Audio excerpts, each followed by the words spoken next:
Aadhaar card எப்போ கொண்டு வந்தாங்க? எங்க ஆதார் கார்டு விஷயம்லாம் பெரிய கேவலமான விஷயம். இன்னைய வரைக்கும் ஆதார் கார்டு திருத்தம் பண்ணிக்கிட்டு தானே இருக்கும். இப்போ வரைக்கும் ஒரு சில மக்கள்கிட்ட இல்லைங்க, ஒட்டுமொத்தமாகவே அது பெரிய பிரச்சனைக்குரிய ஒரு விஷயத்தை தான் அவங்க பண்ணுறாங்க. இப்போ நான் திருநெல்வேலி என் ஊருக்கு விசாரித்து பார்த்ததில் எனக்கு இன்னும் ஃபார்ம் வரல. அவங்களுக்கெல்லாம் எப்படி போயிட்டு இதை பண்ண போகிறாங்க? அவங்களுக்கு பல வீடியோக்கள் வந்துக்கிட்டு இருக்கு.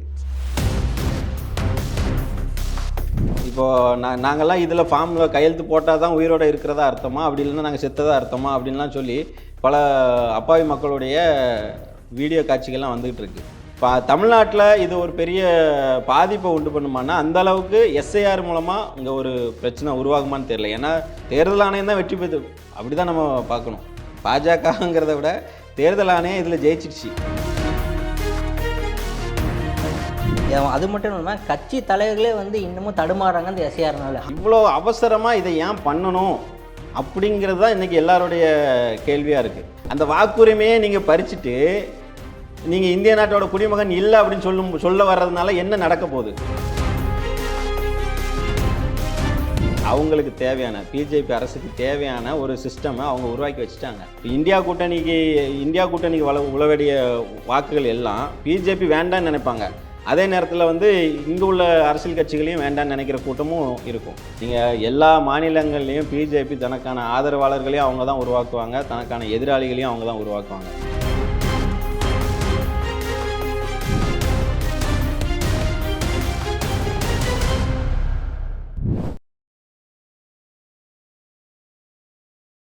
மக்கள் 369 நேயர்களுக்கு வணக்கம். இன்றைக்கி தமிழ்நாட்டில் நிலவக்கூடிய எஸ்ஐஆர் படிவம் இன்னமும் ஒரு பாமர மக்கள் அந்த ஃபார்மை எப்படி ஃபில் பண்ணுறதுன்னு தெரியாமல் தவிச்சிட்ருக்காங்க. அந்த குழப்பங்களுக்கெல்லாம் ஒரு தீர்வு காணும் விதமாக இன்றைக்கி நம்ம சேனலில் இணைஞ்சு நிறைய தகவலோடு வந்திருக்காங்க விசிக கட்சியின் பிரமுகர் அண்ணன் சேமதுரை. அண்ணா வணக்கம். வணக்கம். எப்படி இருக்கீங்க? நல்லா இருக்கேன் பிரதர். இப்போ மத்திய கவர்மெண்ட்டு கொண்டு வந்த அந்த எஸ்ஐஆர் சட்டத்தை பற்றி என்ன நினைக்கிறீங்க? இன்னமும் மக்கள் ஒரு குழப்பம் அடைஞ்ச நிலையிலே இருக்காங்க. அந்த ஃபார்ம் எப்படி ஃபில் பண்ணுறது, அவங்க கேட்கக்கூடிய ஆவணங்கள் ஒரு சில மக்கள்கிட்ட இல்லாமல் கூட இருக்குது. ஒரு சில மக்கள்கிட்ட இல்லைங்க, ஒட்டுமொத்தமாகவே அது பெரிய பிரச்சனைக்குரிய ஒரு விஷயத்தை தான் அவங்க பண்ணுறாங்க. எஸ்ஐஆர் என்ன புதுசுலாம் இல்லை. எஸ்ஐஆர் இதுக்கு முன்னாடியே நடத்தியிருக்காங்க, 2002 நடத்தியிருக்காங்க. இப்போது மறுபடியும் கொண்டு வந்திருக்காங்க. எஸ்ஐஆர் என்ன தேவை தான், ஒருத்தருக்கு அவசியமான ஒன்று தான், அதில் எந்த மாற்று கருத்து இல்லை. ஆனால் பிஜேபி கவர்மெண்ட்டோட இந்த தேர்தல் ஆணையம் சேர்ந்து பண்ணக்கூடிய இந்த விஷயம் இருக்குல்ல, இந்த இப்போது ரொம்ப அவசரமாக பண்ணுற நடவடிக்கை இருக்குல்ல, அதுதான் நமக்கு ஒரு அச்சத்தையும் சந்தேகத்தையும் உருவாக்குது. எஸ்ஐஆர் நடத்துங்க, பொறுமையாக நடத்துங்க, ஒரு வருஷம் முழுக்க எடுத்துக்காங்க, டைம் எடுத்துக்காங்க, நடத்தலாம், ஒன்றும் தப்பு இல்லை. ஏன்னா இப்போது நமக்கு பாருங்கள், இந்த நவம்பர் 4 டு டிசம்பர் 4 வரைக்கும் பீரியட் கொடுத்துருக்காங்க. இன்றைக்கி தேதி கிட்டத்தட்ட பாதி முடிஞ்சிருச்சு. இன்னும் பல கோடி பேருக்கு அந்த எனுமரேஷன் ஃபார்மே போய் சேரலை. பல கோடி இல்லை அந்த அப்படின்னா. ஆனால் தேர்தல் ஆணையம் 5 கோடி பேருக்கு நாங்கள் கொடுத்ததா சொல்கிறாங்க. தமிழ்நாட்டில் 6 கோடியே 41 லட்சம் பேர் வாக்காளர்கள்னு சொல்கிறாங்க. இந்த 5 கோடி பேருக்கு இப்போ ஃபார்ம் கொடுத்துருக்காங்க. மீதி 1.5 கோடி 1 கோடியே 41 லட்சம் பேருக்கு ஃபார்ம் கொடுக்கல, இப்போ வரைக்கும் கொடுக்கல. அதில் நான் இப்போ எனக்கு பார்த்திங்கன்னா பெர்சனலாக எனக்கே அது வரல இன்னும். இப்போ நான் திருநெல்வேலி என் ஊருக்கு விசாரித்து பார்த்ததில் எனக்கு இன்னும் ஃபார்ம் வரல. இப்போ இதெல்லாம் என்ன ஆகும், இது எப்படி மாறும், என்ன ஒன்றுமே புரியலை. படித்து நகரத்தில் இருக்கிறவங்களுக்குமே இதில் பெரிய குழப்பம்தான் இருக்குது. ஏன்னா இப்போது கிராமத்து பகுதியை சார்ந்த மக்கள் நிறைய பேர் டவுனில் வேலை பார்ப்பாங்க. நம்மளும் அதுதான் சொல்ல வரோம். இப்போது இது கிராமத்தை விடுங்களேன், கிராமத்தில் கூட இன்றைக்கி அந்த அரசு ஊழியர்கள், அப்புறம் ஒவ்வொரு கட்சியோட ஏஜென்ட்ஸ் இருப்பாங்கள்ல, வாக்குச்சாவடி முகவர்கள் இருப்பாங்க, அவங்க மூலமாக கூட அவங்க இதை கண்காணித்து தமிழ்நாட்டில் ஒரு அந்த செட்டப் இருக்குது. ஆனால் மலைவாழ் மக்கள், பழங்குடி மக்கள், அவங்களுக்கெல்லாம் எப்படி போயிட்டு இதை பண்ண போகிறாங்க? அவங்களுக்கு பல வீடியோக்கள் வந்துக்கிட்டு இருக்குது. இப்போது நாங்கள்லாம் இதில் ஃபார்மில் கையெழுத்து போட்டால் தான் உயிரோடு இருக்கிறதா அர்த்தமா, அப்படி இல்லைன்னா நாங்கள் செத்ததாக அர்த்தமா அப்படின்லாம் சொல்லி பல அப்பாவி மக்களுடைய வீடியோ காட்சிகள்லாம் வந்துக்கிட்டு இருக்குது. இப்போ இந்த அரசு ஏதோ ஒன்று திட்டமிடுது, பெரிய திட்டம் கையில் பெரிய திட்டத்தை வச்சுருக்காங்க. இப்போது பீகார் எலெக்ஷன்லாம் அதுக்கு நம்ம சான்றாக பார்த்துக்கலாம். கிட்டத்தட்ட 60-70 லட்சம் பேரை தூக்கிட்டு இன்றைக்கி அவங்க ஒரு அபார வெற்றியை தேர்தல் ஆணையத்தோடு சேர்ந்து தேர்தல் ஆணையம் தான் வெற்றி பெற்று, அப்படி தான் நம்ம பார்க்கணும். பாஜகங்கிறத விட தேர்தல் ஆணையம் இதில் ஜெயிச்சிடுச்சு. ஏன்னா ஞானேஷ்குமாரும் பிஜேபி கவர்மெண்ட்டும் சேர்ந்து, அமித்ஷா, மோடி இவங்கெல்லாம் சேர்ந்து போட்ட அந்த திட்டம் இன்றைக்கி அவங்களுக்கு கை கொடுக்கு. அப்போ அது இப்போ அடுத்தடுத்து இன்றைக்கி 12 மாநிலங்களில் இதை அமல்படுத்துகிறாங்க. எஸ்ஐஆர் வந்து அமலில் இப்போ போயிட்டுருக்கு போல். இப்போ தமிழ்நாட்டில் இது ஒரு பெரிய பாதிப்பை உண்டு பண்ணுமானா, அந்த அளவுக்கு எஸ்ஐஆர் மூலமாக இங்கே ஒரு பிரச்சனை உருவாகுமான்னு தெரியல. ஏன்னா தமிழ்நாடு இந்த இந்த சிஸ்டம் இருக்குல்ல, திமுக, அதிமுக மாதிரியான கட்சிகளுடைய அந்த கீழே கட்டமைப்பு இருக்குல்ல, அவங்களுடைய முகவர்கள் அதெல்லாம் உடைப்பாங்க, தற்காத்துப்பாங்க. அதில் எந்த சிக்கலும் இல்லை. ஆனால் அந்த அவங்க கொடுக்குற பீரியட் இருக்குல்ல, அங்கே தான் நமக்கு ஒரு பயம் இருக்குது, ஒரு சந்தேகம் இருக்குது. என்னன்னா இது எப்படி இவங்க இப்போ ஏப்ரல் மேல வந்து எலெக்ஷன் வந்துடும் நமக்கு. ஆமாம், ஏப்ரல் மேல எலெக்ஷன் வந்துடும். இந்த 4-5 மாதத்துக்குள்ளே இப்போ இதோட லாஸ்ட்டு அந்த அறிக்கை வந்து, அதாவது இவங்கெல்லாம் ஓட்டு போடுவாங்க அப்படிங்கிற அறிக்கையை வந்து பிப்ரவரி மாதத்துக்கு இவங்க வச்சுருக்காங்க கெடு. அப்புறம் இடையில 1 மாதம் தான் இருக்குது, மார்ச் மாதம் தான் இருக்குது. அப்போது நீங்கள் இதை எப்படி இதை ஹேண்டில் பண்ணுவாங்க? இதை சரியான முறையில் வந்து அவங்க சிஸ்டத்தில் வந்து பதிவு பண்ணிடுவாங்க. எப்படி பண்ண முடியும்? அதுதான் பெரிய சிக்கல். அதுதானே பெரிய சிக்கல். இப்போ ஒரு உதாரணத்துக்கு, இப்போ அந்த எனுமரேஷன் ஃபார்ம் ஒரு ஃபார்மோட ரெண்டு sheet paper, A4 sheet paper ஆகுதுன்னு வைங்களேன். கிட்டத்தட்ட 6,41,00,000 பேர். இந்த 6,41,00,000 பேருக்கும் இவ்வளோ ஃபார்மை எப்படி ஜெராக்ஸ் எடுத்திருப்பாங்க? இவங்க கொண்டு வந்தாங்க. எங்க ஆதார் கார்டு விஷயம்லாம் பெரிய கேவலமான விஷயம். இன்னைய வரைக்கும் ஆதார் கார்டு திருத்தம் பண்ணிக்கிட்டு தானே இருக்கும். இப்போ வரைக்கும் இப்போ அந்த ஆதார் கார்டுக்கு தான் வேல்யூ இல்லைன்னு சொல்றாங்களே. இல்ல, அது எல்லாத்துலயும் ஆதார் கார்டை கொண்டு வாங்கன்னு நானுங்க. இப்போ இந்த ஓட்டு போடும்போது மட்டும் அது செல்லாது. அதுக்கப்புறம் உச்சநீதிமன்றம் மண்டையில் கொட்டி இல்லை நீங்கள் அதையும் இது கன்சிடர் பண்ணணும் அப்படின்னு சொன்னதுக்கப்புறம் இப்பவும் ஒன்றும் இல்லை. இப்பவும் பிஎல்ஓக்கள், அந்த பிஎல்ஓ உள்ள முகவர்கள் வராங்களா, தேர்தல் ஆணைய மூலமாக வராங்களா, அவங்க நினச்சா அதை இது பண்ணி விடலாமா? அப்போ அது வந்து ஒரு ஆப்ஷனாக தான் வச்சுருக்காங்க. கட்டாயம் ஆதார் கார்டையும் வச்சுக்கலாம் அப்படிங்கிற அந்த கான்ஃபிடென்ட் இல்லை நமக்கு. அவங்க விருப்பம் இருந்தால் அவங்க நினைக்கலாம், அவங்க இதை தூக்கி விட்டுறலாம் அப்படின்னு நினச்சா அவங்க தூக்கி விட்டுறலாம். இப்போ அந்த ஸ்டேஜில் தான் வச்சுருக்காங்க. எஸ்ஐஆர் வந்து தமிழ்நாட்டில் வந்து ஒரு தாக்கத்தை ஏற்படுத்துமானா ஒரு சந்தேகம் நமக்கு இருக்குது. சந்தேகம் மீன்ஸ் இவங்க ஏன்னா இந்த மாதிரியான கேலி கூத்துக்களை பண்ணுற ஆட்களாக இருக்கானுங்களே, இவனுங்க எப்படி தமிழ்நாட்டில் ஆட்சியை பிடிக்கிறதுக்கு இவங்க என்ன வேணாலும் செய்வாங்க. அதுக்கு இந்த எஸ்ஐஆரை பயன்படுத்துகிறாங்க. அதாவது போலி வாக்காளர்களை நாங்கள் தூக்குறோம், முறைகேடான வாக்காளர்கள்லாம் நாங்கள் நிவர்த்தி சரி செய்கிறோம் அப்படிங்கிற பேரில் இவங்க சரியான வாக்காளர்களையும் தூக்கிட்டு எலெக்ஷன் முடிஞ்சு போயிருமே. கண்டிப்பாக எலெக்ஷன் முடிஞ்சதுக்கு அப்புறம் நீங்கள் அதுக்கப்புறம் பார்க்குறதில்ல. அவங்களோட திட்டமே அதுதான். அரசு அதிகாரிகள், ஊழியர்கள், அது மட்டும் இல்லாமல் கட்சி தலைவர்களே வந்து இன்னமும் தடுமாறுறாங்க இந்த எஸ்ஐஆர்னால. ஆமாங்க, உண்மை தான். நீங்கள் இப்போ ஒரு ஃபார்மை எடுத்து இப்போ உங்கள்கிட்ட கொடுத்து நிரப்ப சொன்னால் நீங்கள் தடுமாறுவீங்க.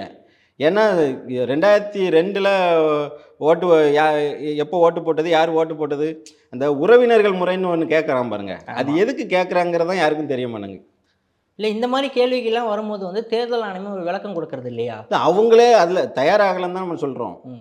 இந்த பிஎல்ஓக்கள் போடுறாங்கல்ல, அவங்களுக்கு சரியான பயிற்சி நடந்திருக்கா அப்படிங்கிறது பெரிய சந்தேகமாக இருக்குல்ல. அவங்கள்ட்ட ஏதாவது கேள்வி இப்போ 68,000 வாக்குச்சாவடி அந்த பிஎல்ஓக்கள் இருக்காங்களாம்.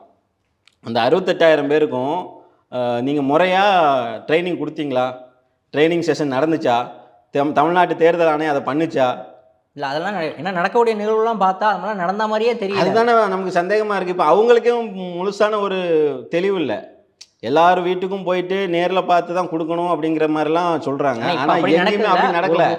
போடுறாங்க, அங்கே போயிட்டு பொதுமக்கள் தேடி வராங்க. ஒரு ஊரில் ஒரு இடத்துல போயிட்டு உட்காடுறாங்க.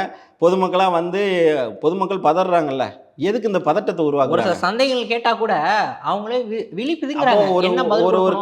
ஒரு காலக்கெடு வச்சு இவ்வளோ அவசரமாக இதை ஏன் பண்ணணும் அப்படிங்கிறது தான் இன்றைக்கி எல்லாருடைய கேள்வியாக இருக்குது. இந்த சட்டம் வந்து யாருமே எதிர்க்கலையா? அதாவது தமிழ்நாட்டில் எதிர்க்கிறாங்க, மற்ற மாநிலத்தில் இப்போ கேரளா அரசும் அதை வந்து எதிர்த்து நீதிமன்றம் போகிறாங்க போல்.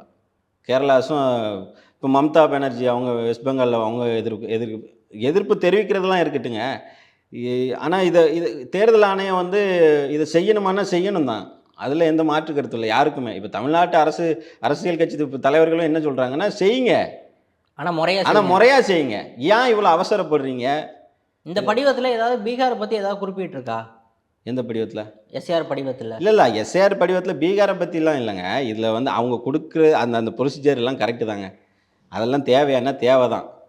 ஆனால் ஒரு ஒரு சில விஷயங்கள் உள்ளே ஆட் பண்ணுறாங்க பாருங்கள். 2002 நீங்கள் ஓட்டு போடலை அப்படின்னா உங்களுடைய உறவினர்கள், இப்போ அப்பாவாக இருக்கட்டும், அம்மாவாக இருக்கட்டும், கணவனாக இருக்கட்டும், மனைவியாக இருக்கட்டும், இவங்கெல்லாம் வந்து இதுக்கு முன்னாடி எங்கே ஓட்டு போட்டாங்க, எப்படி போட்டாங்க, அந்த விவரம்லாம் எதுக்குன்னு கேட்குறேன். இது மறைமுகமா இப்போ வந்து இந்த சிஏஏ, என்ஆர்சி, என்பிஆர் அந்த அந்த சட்டத்தை அமல்படுத்துறதுக்கு ஒரு மறைமுகமான ஒரு வழிவகை தான் இதெல்லாம். அதை வந்து நேரடியாக உள்ள சட்டத்தை நிறைவேற்றிட்டாங்க. ஆனால் அதை அமல்படுத்தணும்ல. அமல்படுத்துறதுக்கு நேரடியாக வந்தால் ஒவ்வொரு மாநிலங்கள்லையும் எதிர்ப்புகள் நிறைய இருக்குது. அப்போ தேர்தல் ஆணையத்தின் வழியாக இதை செய்கிறாங்களோ அப்படிங்கிற அச்சம் தான் இருக்குது நமக்கு. அதை அச்சம் என்ன, நான் அதை கான்ஃபிடெண்ட்டாக சொல்லலாம். அவங்க அதுக்கான வேலையை தான் செய்கிறாங்க. குடியுரிமையை தான் தேர்தல் வாக்குரிமையை நீக்கிறதன் மூலமாக நீங்கள் என்ன புரிஞ்சுக்கலாம்? நீங்கள் இந்த நாட்டில் உங்களுக்கு அதிகபட்சமாக கொடுக்கப்பட்டிருக்க ஒரு உரிமைங்கிறது வந்து வாக்குரிமை தான். அந்த வாக்குரிமையை நீங்கள் பறிச்சுட்டு நீங்கள் இந்திய நாட்டோட குடிமகன் இல்லை அப்படின்னு சொல்ல வர்றதுனால என்ன நடக்க போகுது, என்ன ஆகும்? அப்போ நீங்கள் இதில் திட்டமிட்டு யாரெல்லாம் தூக்க பார்ப்பாங்க? அவங்களுக்கு விரோதமாக சிறுபான்மையினர், அதாவது இஸ்லாமியர்கள், தலித்துகள், இவங்களுடைய வாக்குகளை வந்து அவங்களுடைய வாக்குகள் தான் இதில் பறிபோகும். இல்லை, இப்போ நீங்கள் சிறுபான்மையை நீங்கள் முன்வைக்கும் போது பீகாரில் 50% சிறுபான்மை மக்கள் தான் வந்து பிஜேபிக்கு வந்து ஓட்டு போட்டு அரியணையில் அமர வச்சுருக்காங்கன்னு நிறைய இல்லை அது அப்படி இல்லைங்க. நீங்கள் எல்லா மாநிலங்கள்லேயும் பிஜேபி தனக்கான ஆதரவாளர்களையும் அவங்க தான் உருவாக்குவாங்க, தனக்கான எதிராளிகளையும் அவங்க தான் உருவாக்குவாங்க. பீகார்லேயும் இப்போ அதுதான் நடந்திருக்கு. இப்போ ஓவைசி மாதிரியான நபர்கள்லாம் வந்து ஒரு 5 தொகுதியில் வெற்றி பெற்றிருக்காங்க. ஆமாம், நீங்கள் 5 தொகுதியில் வெற்றி பெற்றதை விடுங்க, மற்ற தொகுதிகள்லையும் கேம்பெயின் ஒன்று இருக்குல்ல. இப்போ சிறுபான்மையினரோட ஓட்டுகள் தானே அங்கேயும் அவருக்கும் போயிருக்கு. இப்போ அந்த வாக்குகள்லாம் யாருக்கும் அவர் வந்து தீவிரமாக பார்த்தா அதிகமாக முஸ்லீம் வாழக்கூடிய 34 தொகுதியில் 30 இடம் வந்து பிஜேபி தான் கைப்பற்றிருக்கு அப்படின்னு கள நிலவரம். ஆமாம், நீங்கள் ஓட்டெல்லாம் செதறதுலாங்க. அப்போ சாலிடாக அவங்களுக்கு அந்த இந்துத்துவ கோர் ஐடியாலஜிக்கில் இருக்கிறவங்களோட ஓட்டு ஃபுல்லாகவே இங்கே வந்துடுதுல்ல. இப்போ அவங்க அதை எதிர்பார்க்குறதும் அதுதானே.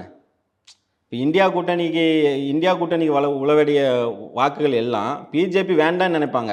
அதே நேரத்தில் வந்து இங்கே உள்ள அரசியல் கட்சிகளையும் வேண்டான்னு நினைக்கிற கூட்டமும் இருக்கும். இப்போ தமிழ்நாட்டில் பார்த்தீங்கன்னா திமுகவும் வேண்டாம், அதிமுகவும் வேண்டான்னு நினச்சி இப்போ தமிழ் தேசம் பேசக்கூடிய சீமான் போன்றவர்கள் இப்போ விஜய் வந்திருக்காப்புல திமுகவை வீழ்த்துவேன்னு சொல்லி. ஆனால் இவங்கெல்லாம் யாரையும் பிஜேபியும் எதிர்க்கிறவங்களா இருக்காங்க. இப்போ இது இங்கே என்ன ஆகும்? இப்போ சீமானுக்கு விழக்கூடிய ஓட்டு, விஜய்க்கு விழக்கூடிய ஓட்டெல்லாம் பிஜேபிக்கு எதிராக நிறுத்தி பார்த்தீங்கன்னா யாருக்கு போய் சேர்ந்துருக்கணும்? டிஎம்கே அலையன்ஸுக்கு தானே வரணும். டிஎம்கேவில் உள்ள கூட்டணி கட்சிகளில் ஏதோ ஒரு கட்சிக்கு தானே அது வந்திருக்கணும். ஆனால் அதுக்கு ஒரு திட்டமிடல் நடக்க பாருங்க. செப்பரேட்டாக இவங்க மேலே ஒரு வெறுப்பை உருவாக்கி அதன் மூலமாக தனித்தனியாக தமிழ்நாட்டுகளை வந்து ஓட்டுகளை வந்து சிதறடிக்கக்கூடிய வேலையை வந்து பிஜேபி செய்யுதில்ல. இப்போ இதே தான் எல்லா மாநிலங்களையும் செய்கிறாங்க. ஏன் எல்லா மாநில தலைவரும் ஒருமித்த கருத்தோட சட்டத்தை வந்து எதிர்க்கக்கூடாது? மத்திய கவர்மெண்ட் ஏதாவது சட்டம் வந்தால் உடனே ஆமாசாமி. தேர்தல் ஆணையம் வந்து ஒரு தனி அமைப்பு தானேங்க. அது ஒரு சுதந்திரமான ஒரு அமைப்பு. இப்போ தமிழ்நாட்டில் இந்தியாவில் வந்து தேர்தல் ஆணையமும் வந்து நீதிமன்றமும் வந்து ஒரு தனி சுதந்திரம் உள்ள தனியாக முடிவெடுக்கக்கூடிய ஒரு அமைப்பாக இருக்காங்க.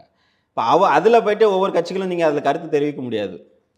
இப்போ அதில் உள்ள முறைகேடுகளை வந்து இதுக்கு ஏதாவது நம்ம கேஸ் மாதிரி ஃபைல் பண்ணி இந்த சட்டத்தை வந்து பிரேக் பண்ணுவோம். அது அப்படி பண்ணப்போ தானே இப்போ உச்சநீதிமன்றமும் அதை வந்து முடியாதுன்னு சொல்லிட்டுல, தடை பண்ணணும்னு சொல்லி தான் தமிழ்நாடு கவர்மெண்ட்டும் உச்சநீதிமன்றம் போனாங்க. ஆனால் உச்சநீதிமன்றம் முடியாதுன்னு சொன்னாங்க. அதே நேரத்தில் தேர்தல் ஆணையத்திட்ட அறிக்கையும் கேட்டிருக்காங்க. இவங்க என்ன மாதிரி அறிக்கையெல்லாம் சப்மிட் பண்ணியிருக்காங்க? யார் இன்னும் பண்ணலையா? பீகாரில் அந்த கேஸ் இன்னும் முடியலைல்ல. ஆனால் அங்கே எலெக்ஷன் முடிஞ்சு ஆட்சி வந்துட்டாங்க. ஆமாம். அப்போது இன்னைக்கு அந்த அதிகார மட்டத்தில் முழுக்கவே அவங்களுக்கு தேவையான பிஜேபி அரசுக்கு தேவையான ஒரு சிஸ்டமை அவங்க உருவாக்கி வச்சுட்டாங்க. அதன் மூலமாக இப்போ ஈடியாக இருக்கட்டும், இப்போ தேர்தல் ஆணையத்தையும் கையில் எடுத்திருக்காங்க. இப்போ இதன் மூலமாக என்ன நடக்குன்னா, தான் கால் பதிக்க வேண்டிய இடங்களுக்கு இடி தேர்தல் ஆணையம் தாண்டி இன்னொன்று ஒரு வலுவான ஆயுதம் இருக்குது, என்ஐஏ. எந்த நேரத்தில் எங்கே வந்து அதுதான் சொல்கிறேன். இப்போ அது வந்து எப்போ பயன்படுத்தணுமோ அதை அப்போ அவங்க பயன்படுத்துகிறாங்க. இப்போ ஒவ்வொரு மாநிலங்களில் இருக்கிற சின்ன சின்ன கட்சிகள் எல்லாம் இதை வச்சு தானே பயன்படுத்துகிறாங்க. இரவு 2 மணி 3 மணி கதை தட்டுறாங்க கேட்டால் என்ஐஏ. ஆமாம், வீட்டுக்கு பின்பக்கமாக அவங்களுக்கு கேள்வி கேட்கவே உங்களுக்கு முடியாது. எந்த எந்த ஒரு அது அந்த அதுதான் இப்போ நீங்கள் 10,000 தேர்தலுக்கு நாள் 10,000 அந்த கவர்மெண்ட் போடுது, தேர்தல் ஆணையம் அதை வேடிக்கை பார்க்குது. இப்போ இவங்க எல்லாமே ஆளுங்கட்சிக்கு 7,500 கோடியை 10,000 போட்டு ஒவ்வொரு குடும்பங்களுக்கும் 78 லட்சம் வாக்காளர்களுக்குன்னு நினைக்கிறேன், அவங்க கொடுத்து வாக்கு வாங்கியிருக்காங்க. அப்போ இது இங்கே ஜனநாயக முறையில் நடந்த தேர்தலே அல்ல. ஆமாம், ஜனநாயகத்துக்குமான தேர்தல் ஆணையத்துக்குமான போர் இது. அந்த போரில் தேர்தல் ஆணையம் ஜெயிச்சிடுச்சு. ஏன்னா பணநாயகத்தால் வெல்லப்பட்டிருக்கு, அவ்வளோதான். இங்கே ஓட்டுக்கு பணம் கொடுக்குறதுன்னு சொல்லி மறைமுகமாக கொடுக்குறதே நம்ம இது பண்ணுறோம்ல. பீகாரில் நேரடியாக தான் கவர்மெண்ட் தெரிஞ்சு தானே கொடுத்துருக்கு. ஆனால் இங்கேயும் அந்த பணம் கொடுக்குற பழக்கம் இருக்கு, எல்லா ஸ்டேட்லேயும் இருக்கு தோழர். ஆனால் தேர்தல் ஆணையம் அதை வேடிக்கை பார்த்துருக்குன்னு நம்ம சொல்ல வரோம். பீகாரில் கண்ணு முன்னாடி கவர்மெண்ட்டே அந்த தப்பை செய்யும்போது அதை தேர்தல் ஆணையம் வேடிக்கை பார்த்துருக்குல்ல. இதை நீங்கள் எப்படி எடுத்துப்பீங்க? அப்போ தமிழ்நாட்டில் இதே மாதிரி நிலவரம் ஒரு வேளை ஏதோ ஒரு கட்சி பணம் கொடுக்குது அப்படின்னா தேர்தல் ஆணையம் அவங்களும் கண்ணை மூடிட்டு தான் எல்லா கண் துடைப்புக்கு 1-2 இடத்துல பிடிக்கிறாங்க.